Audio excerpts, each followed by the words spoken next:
Más que pregunta, quiero hacer un rápido comentario. Soy Miguel Schloss, yo soy economista.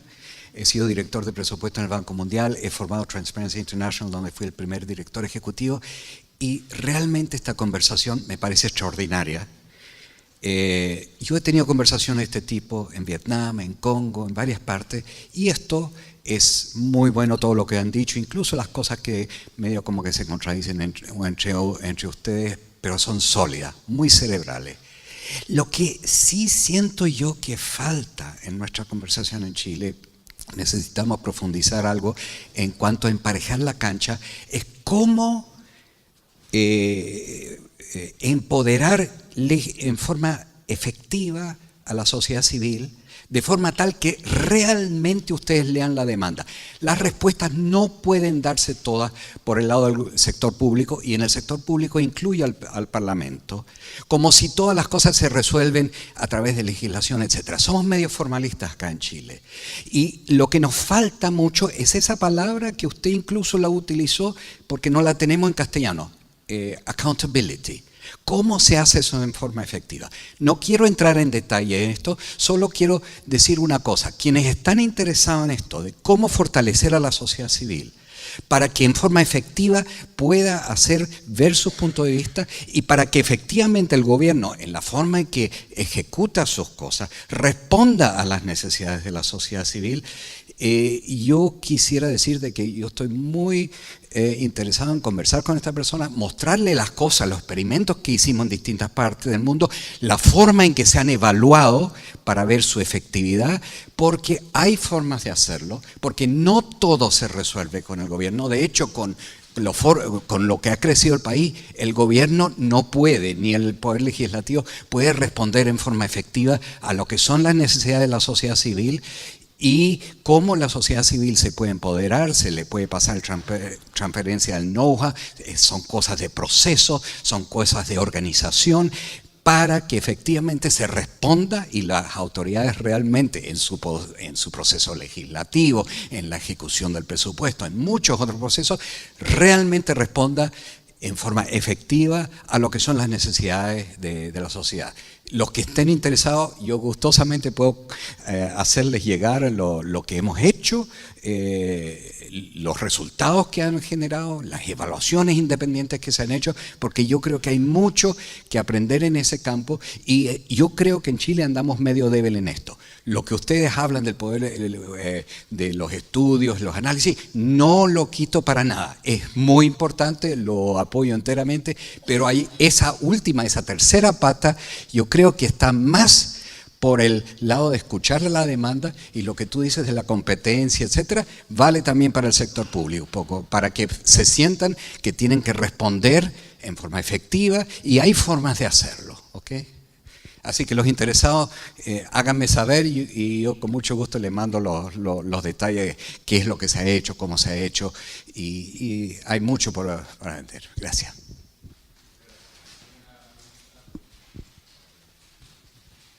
Gracias. Mi nombre es Daniel Saror, soy abogada, y bueno, quiero partir por felicitar la importante contribución académica que significa este estudio, ¿cierto?, para la resolución de problemáticas públicas.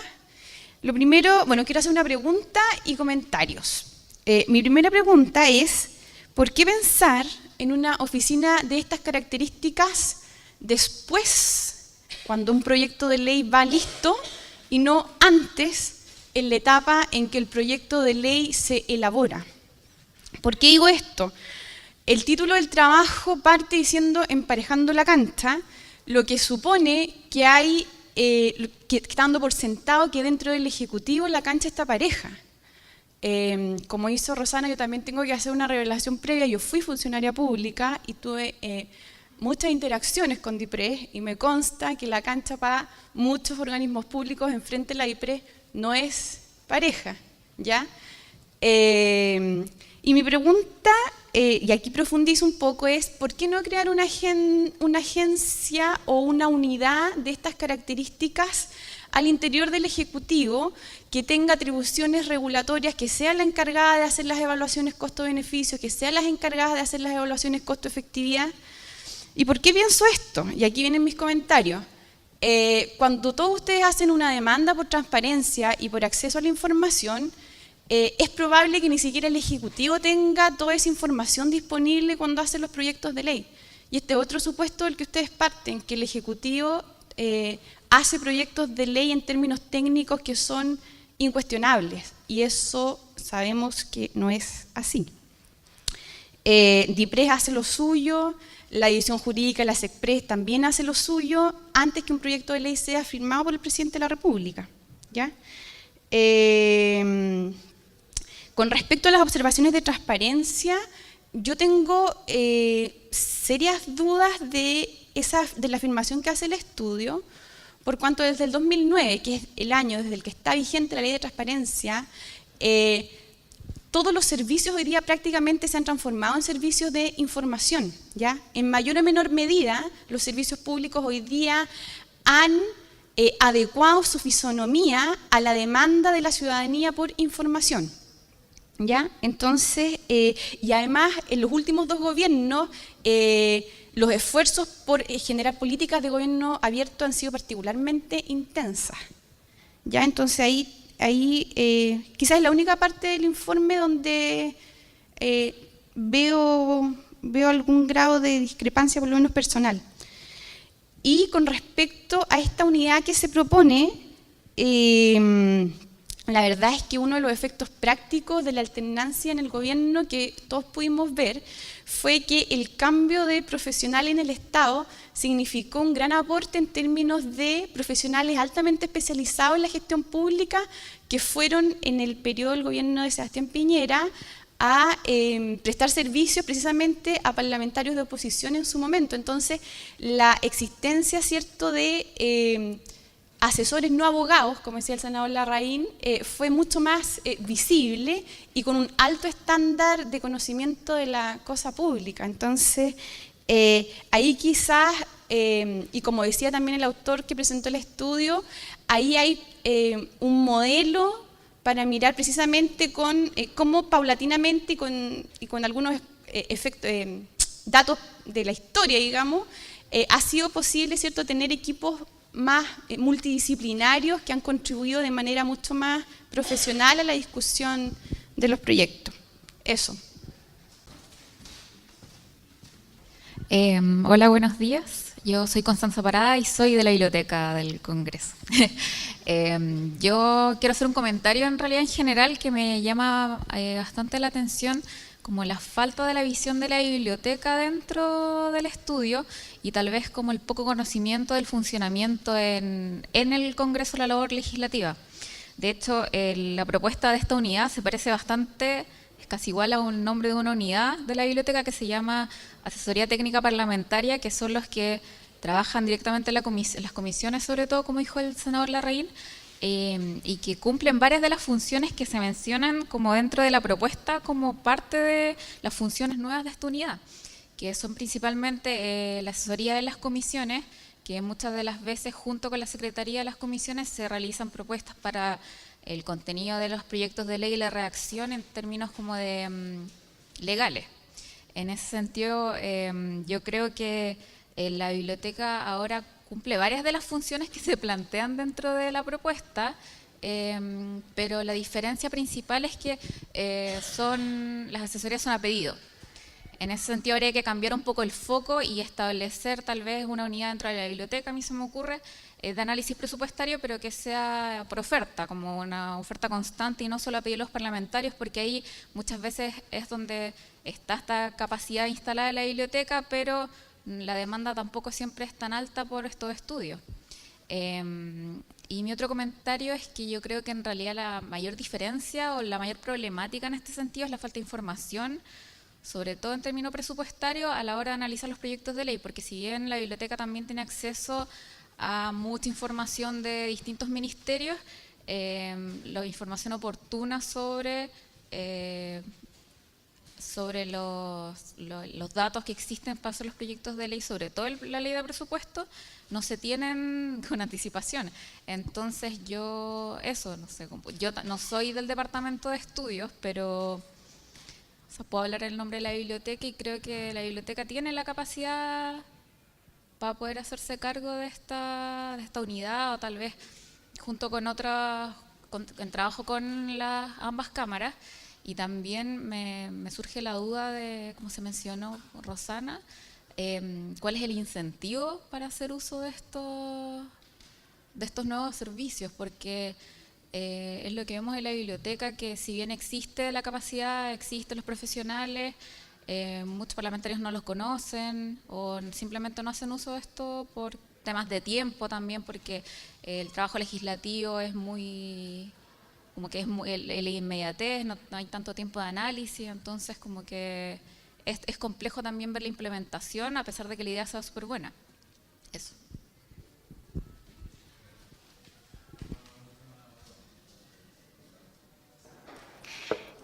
Gracias. La primera pregunta sobre la participación antes del proyecto de ley.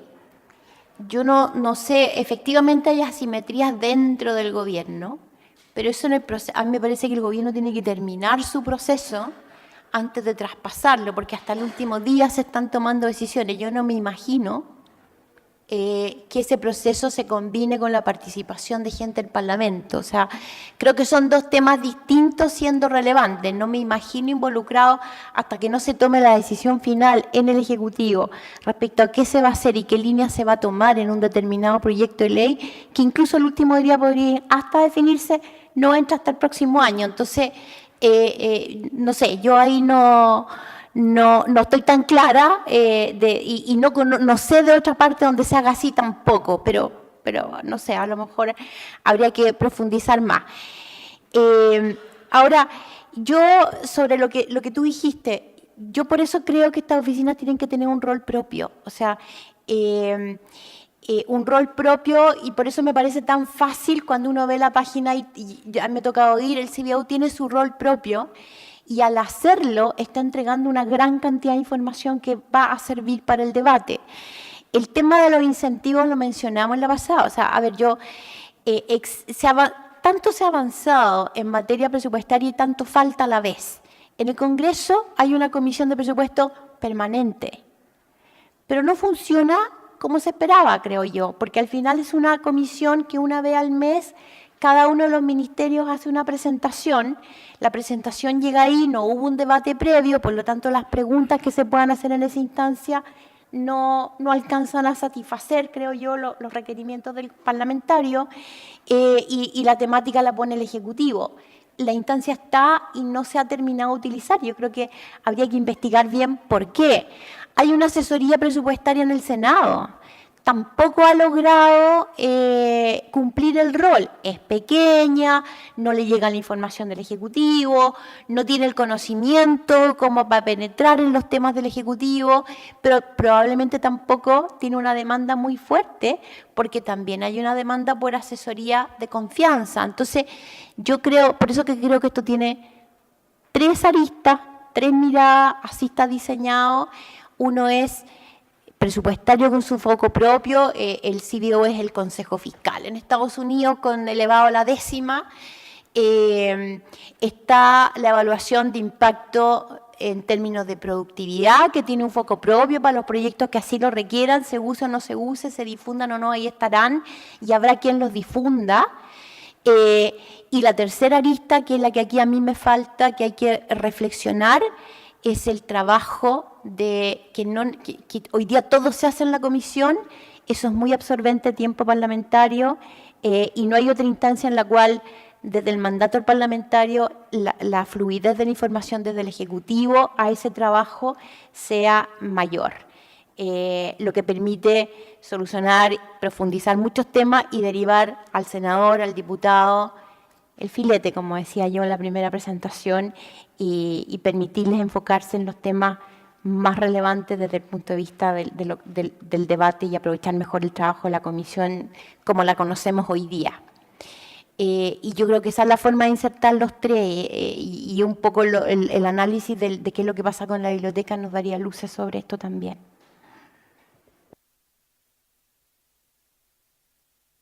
Gracias, Rosana. Gracias. A ver, yo creo que una forma de sobrellevar algunas de las preocupaciones que surgen acá, insisto en que hay que darle un rol bien específico y propio a esta institucionalidad, que sea no solamente en base, que puede ocurrir, en base a demanda que se puede hacer desde el punto de vista de los parlamentarios al trabajo que realice esta unidad, sino que tiene que ser también un rol propio que genere información propia y que esa información sea de tal naturaleza o calidad que genere expectativa cuando se va a generar esa información, porque va a ser una contraparte. ¿Ya? Cuando llegue la discusión, y esto implica muchas cosas, porque si con el sistema actual el presupuesto ingresa el 1 de octubre, el último día de septiembre ingresa el presupuesto, ¿cuándo vamos a tener acceso a esa información a esta oficina? Ese mismo día. En consecuencia, ¿qué plazo va a tener para poder sumergirse en el presupuesto? 60 días. No, pero tenemos que aprobarlo en 60 días. Entonces, lo que quiero decir es que esto implica un cambio en la forma que hacemos las cosas. Y yo les digo, si hay una unidad con cierta autonomía del Congreso, por supuesto, políticamente neutra, que va a ir a ver ciertas variables determinadas del presupuesto y va a dar su informe, le invento, a los 15 días de que ingresó el presupuesto, eso va a ser noticia, para saber si los supuestos coinciden o no con lo que tiene el gobierno. Entonces no van a ser solamente los analistas de la plaza o los economistas connotados, lo digo en buen sentido, que dicen, mire, no, estoy pensando en un nombre, alguien que te ha respetado, Vittorio Corvo, que dice no sé qué, Eduardo Engel, que dice no sé qué, respetado. No, estoy hablando de gente seria, ¿qué es lo que dice? Bueno, coincide o no, una unidad del Parlamento va a generar un tema distinto, va a generar una noticia distinta. Entonces yo creo que para mí es fundamental que tenga este rol bien específico, sin prejuicio que pueda funcionar en base a la demanda. Lo segundo es que efectivamente existe hoy día una oficina que hace seguimiento presupuestario, pero que está siguiendo básicamente lo que es ejecución y además lo que son los compromisos que se acercan de los protocolos que se llega entre el gobierno y los parlamentarios en el Parlamento. Y eso es una parte del trabajo. Si le quiero estar hablando de otra cosa, es generar argumentos, munición para poder hacer frente a supuestos que tiene un gobierno a la hora de enfrentar un presupuesto.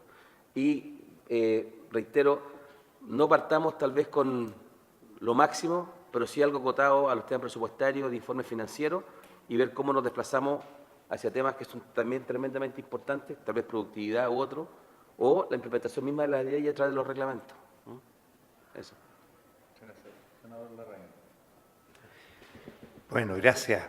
Tres breves comentarios al resto de las intervenciones.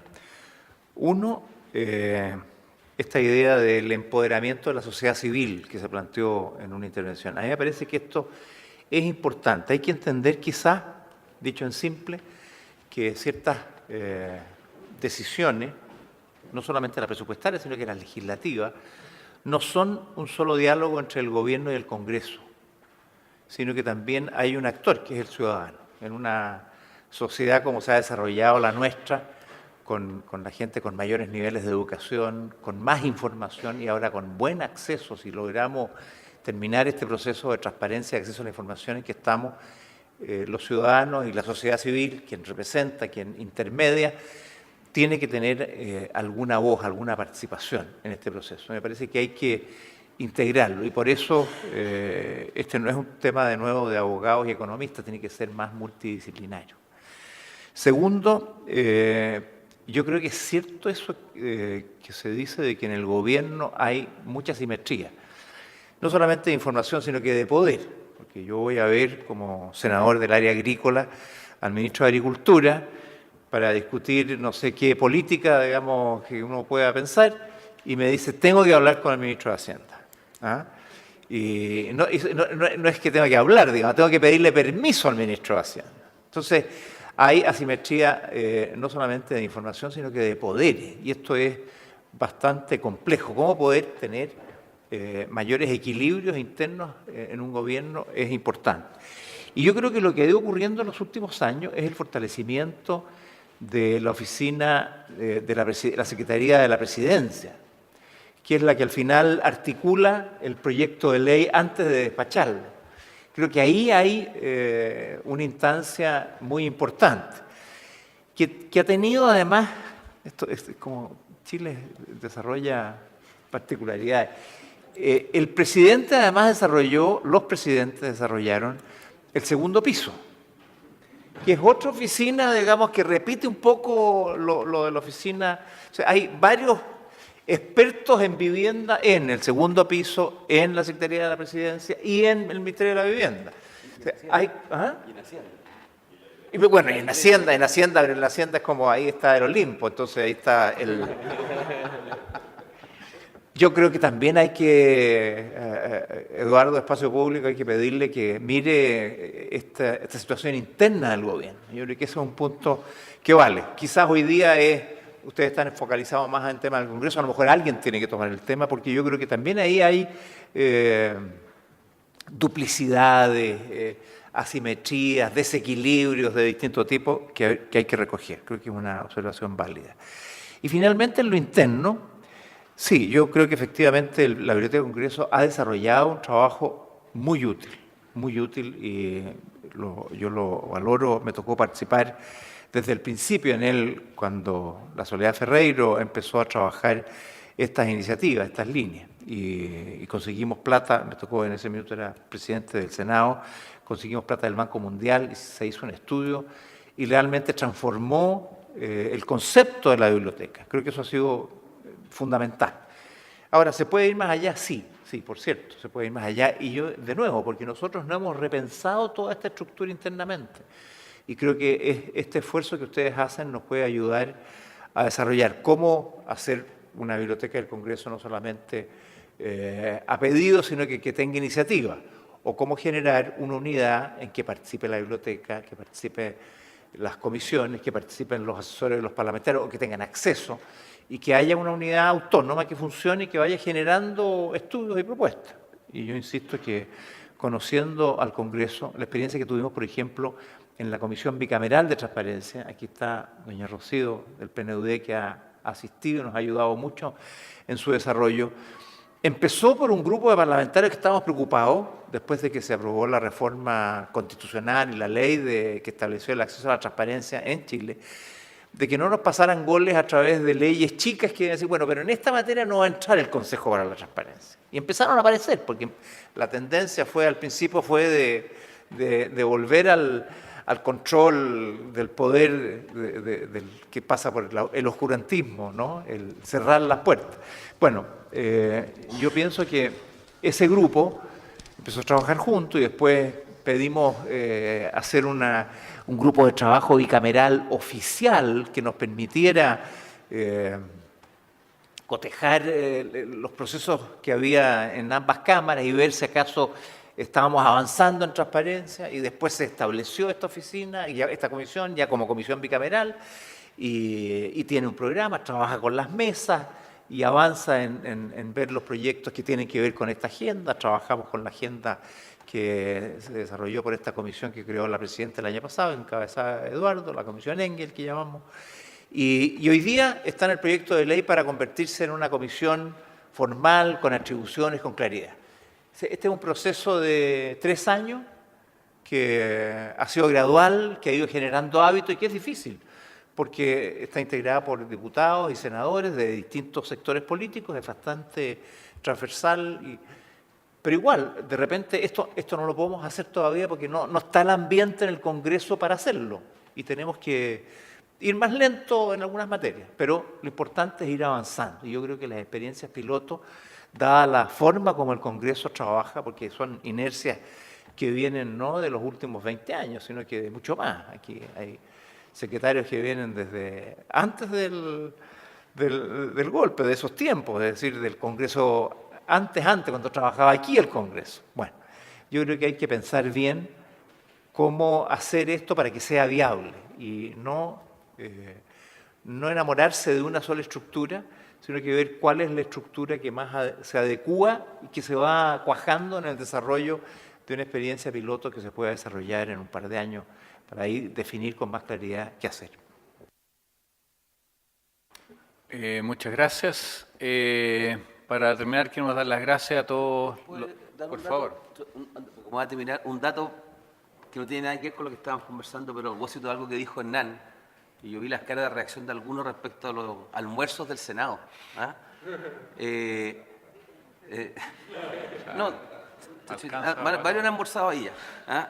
El tema es el siguiente, lo que hay, Hernán, y lo chequeé porque la cifra, el día que más se almuerza en el Senado, en semana de sesiones, son alrededor de 550 personas, y en promedio, de lunes a viernes, en semana de sesiones, no llega a 400 almuerzos diarios.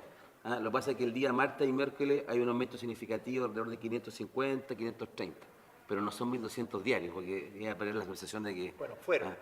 Sí, pero... Bueno, yo el dato que doy es un dato efectivamente antiguo, Ya. pero que lo chequeé en mi tiempo cuando estaba en su zapato. Pero bueno, por si acaso, para que no veamos que almorzamos tantas personas en el Senado.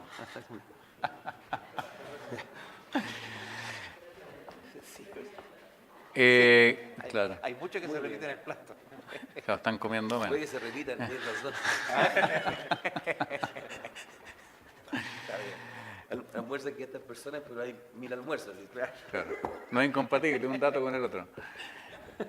Voy a chequear esa parte. Bueno, para terminar, queremos dar las gracias por la asistencia. Queremos en particular dar las gracias al senador Hernán Larraín, al presidente del Senado, Ricardo Lagos, a la subdirectora del Instituto de Libertad y Desarrollo, Rosana Costa, por el tiempo de haberse leído con calma el documento y haber tenido tiempo para conversar y hacer comentarios. A Rodrigo Wagner también por la presentación.